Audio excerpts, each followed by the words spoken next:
संगम नगरी प्रयागराज की इलाहाबाद सीट से इंडिया गठबंधन के उम्मीदवार उज्जवल रमण सिंह आज अपना नामांकन कर रहे हैं। प्रयागराज में नामांकन का आज पहला दिन है और पहले ही दिन जो है वो नामांकन करने के लिए पहुंचे हुए हैं। आज पहले ही दिन नामांकन। आज जो है सबसे पहले बड़े हनुमान जी का दर्शन किया है, उनका आशीर्वाद लिया है और उसके बाद आज हमने श्री गणेश कर दिया है।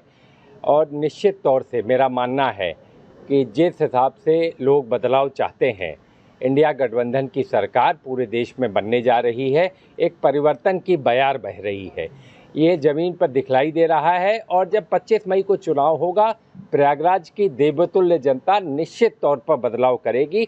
जो 10 साल से जिस तरीके से घोर निराशा हुई प्रयागराज में, जिस तरीके से प्रयागराज के अस्तित्व गरिमा को गिराने का काम डबल इंजन की सरकार ने किया है, मेरा मानना है कि प्रयागराज में लोगों का विश्वास हम पर भारी पड़ेगा, जो लोग गारंटी दे रहे हैं उन पर। अच्छा, आज आपने नामांकन से पहले बजरंगबली के मंदिर में पूजा अर्चना की है, उनका आशीर्वाद लिया है। क्या लगता है उनका आशीर्वाद कितना काम आएगा? निश्चित तौर से फलीभूत होगा। बजरंगबली का आशीर्वाद जो है फलीभूत होगा। निश्चित तौर से हम लोग सड़क से लेकर संसद तक प्रयागराज के मुद्दों की चर्चा करेंगे, बात करेंगे और संघर्ष करेंगे। अच्छा, आप कह रहे हैं कि बदलाव की बयार बह रही है, तो क्या प्रयागराज में बह रही है, उत्तर प्रदेश में बह रही है या पूरे देश में बह रही है, और इसकी वजह क्या मानते हैं? जो कुशासन रहा, जो महंगाई रही, जो बेरोजगारी रही, जिस तरीके से भारतीय जनता पार्टी ने नफरत की राजनीति की, लोग उसका जवाब देना चाहते हैं। लोग ऊब चुके हैं, लोग मायूस हैं भारतीय जनता पार्टी के सरकार से, उनके नेताओं के कृत्य से, इसलिए लोग बदलाव चाहते हैं। और निश्चित तौर पर यह बदलाव प्रयागराज में तो दिखलाई पड़ रहा है। जिस तरीके से यहाँ उपेक्षा का शिकार प्रयागराज रहा, सौतेला व्यवहार किया गया प्रयागराज से। लखनऊ के बाद दूसरी राजधानी प्रयागराज हुआ करती थी, लेकिन आज प्रयागराज की कहीं चर्चा नहीं है। कहीं पर लोगों ने जो गरिमा गिराई है, इसका जवाब, हिसाब और जवाब दोनों प्रयागराज की जनता लेगी और देगी। लेकिन जो भारतीय जनता पार्टी है वो तो कहती है कि हमने प्रयागराज का कायाकल्प कर दिया है, कुंभ के नाम पर चौतरफा विकास किया है, वो बदलाव दिख रहा है, ऐसा दावा किया जाता है। मैं सिर्फ 2 चीज़ आप लोगों से कहूँगा। प्रयागराज की जनता सब जानती है पिछले 10 सालों में कितने सरकारी दफ्तरों का पलायन लखनऊ हुआ। दूसरी राजधानी कहीं पर दिखलाई नहीं पड़ती। 5 निदेशालय स्तर के दफ्तर लखनऊ चले गए। दूसरी सबसे बड़ी बात, जो संगम नगरी की पहचान पूरे विश्व में है, गंगा नदी की जो अविरल धारा है लगातार कम होती जा रही है और प्रदूषण बढ़ता जा रहा है। गंगा नदी का अस्तित्व आज खतरे में है। ये हमारे लिए कुंवर रेवती रमण सिंह जी ने इस मुद्दे को लेकर न मालूम प्रधानमंत्री जी से भी इस बात पर जो है चर्चा की थी, संसद में भी इसको उठाया था, सारे मंत्रियों से मिलकर इस पर कहा था, लेकिन गंगा की तरफ ध्यान भारतीय जनता पार्टी की डबल इंजन की सरकार ने नहीं दिया। तो प्रयागराज का जो अस्तित्व है वो संगम से है। अगर संगम ही नहीं रहेगा तो हम आप कहाँ रहेंगे?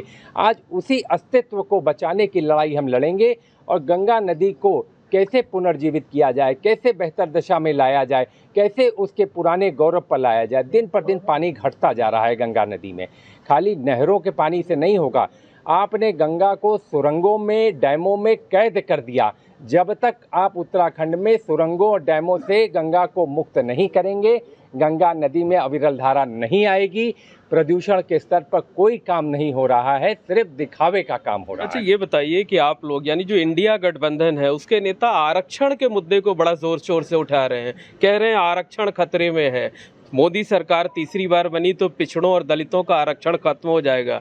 ये आप लोग सिर्फ डरा रहे हैं या हकीकत में इस तरीके का अंदेशा है? निश्चित तौर पर लोगों के मन में शंका है और लोग अपने शंका का जवाब चाहते हैं। और लोगों को शंका किस बिना पर है? पिछले 10 सालों में जो इन्होंने काम किए हैं, जिस तरीके से सरकारी नौकरियों में संख्या घटी है, आज न के बराबर सरकारी नौकरियां हैं। जो रिक्त पद हैं उनको भी नहीं भरा जा रहा है और आउटसोर्सिंग के माध्यम से लोगों को जो है एक तरीके से कॉन्ट्रैक्ट का मजदूर बना दिया गया है। तो निश्चित तौर पर जो नए लड़के हैं जो इलाहाबाद यूनिवर्सिटी में पढ़ने आता है, निश्चित तौर पर वो अपने बेहतर भविष्य और बेहतर कल के लिए आता है। लेकिन आप देखें तो वो आज सड़कों पर घूम रहा है, लाठियां खा रहा है और पर्चा लीक हो रहा है, पर्चा आउट हो रहा है, नौकरी नहीं मिल रही। तो शंका का समाधान भारतीय जनता पार्टी ने नहीं किया, उसको बढ़ाने का काम किया है। मैं अंत में फिर कहूँगा कि प्रयागराज जो इलाहाबाद यूनिवर्सिटी थी उसकी पहचान थी Oxford of the east, Khan कहा जाता था आईएसओ की। आप अभी रिजल्ट आया, प्रयागराज के लोग बतला दें कि कितने बच्चे यहाँ से निकले। शायद ही 2-4 बच्चे निकले होंगे, सब बाहर के बच्चे हैं। तो निश्चित तौर पर भारतीय जनता पार्टी ने ध्यान नहीं दिया। भारतीय जनता पार्टी की डबल इंजन की सरकार में शिक्षा में गिरावट आई है। प्रयागराज में एम्स होना चाहिए था, छोटे छोटे शहरों में एम्स खुल गया, लेकिन प्रयागराज जैसे शहर में जिसकी पहचान पूरे विश्व में है और उसमें एम्स न होना लोगों के लिए बहुत बड़ा एक सबब है परेशानी का कि यहाँ अगर बीमार हो जाए तो लखनऊ और दिल्ली के अलावा कहीं कोई जगह नहीं मिलती है। एक अंतिम सवाल ये है कि आप जिस सीट से चुनाव लड़ रहे हैं वहाँ पर कांग्रेस पार्टी 40 साल पहले आखिरी बार जीती थी, अमिताभ बच्चन सांसद बने थे, उसके बाद से कांग्रेस पार्टी कभी जीत नहीं हासिल कर पाई है।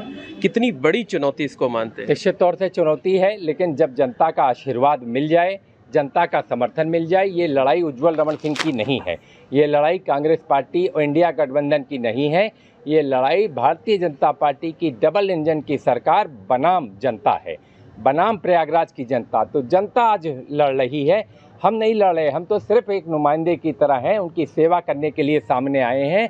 लेकिन जनता ही जवाब देगी, जनता ही जवाब देगी आने वाले दिनों में कि परिवर्तन कैसा होना है। निश्चित तौर पर नामांकन के बाद उज्ज्वल रमन सिंह का ये दावा है कि इस बार बदलाव की बयार बह रही है और बदलाव की इस बयार में इस बार इलाहाबाद में भी परिवर्तन होगा और वो बड़ी जीत हासिल करेंगे। Mohammad Moin, ABP network, Prayagraj.